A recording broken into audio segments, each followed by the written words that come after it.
silinmez hatire kalıp yadımda. Ol yüreğimde olmayanında.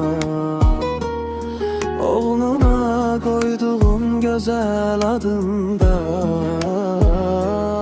Her zaman gözlerinde olsa üzülme. Bakma yüreğime vurmusan yara, gidişinle hayatımı etmişsen kara.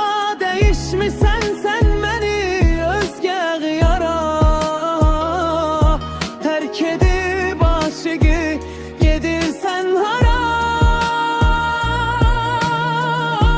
Ne baksa karşıma çıksa sevdim.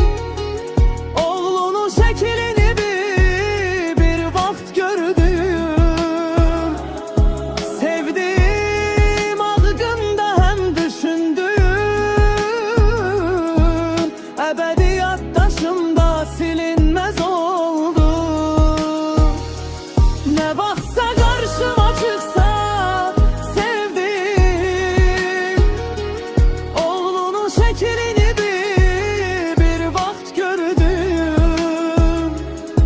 Sevdim aklımda hem düşündüğüm. Ebediyat taşımda silinmez oldu. Kırma sen hiç kesin seven yüreğini. Yarim çık koyma sen arzu dileğini. Korulama kimsenin saf geleceğini. Ne vaksa karşına çıksa geçmişin.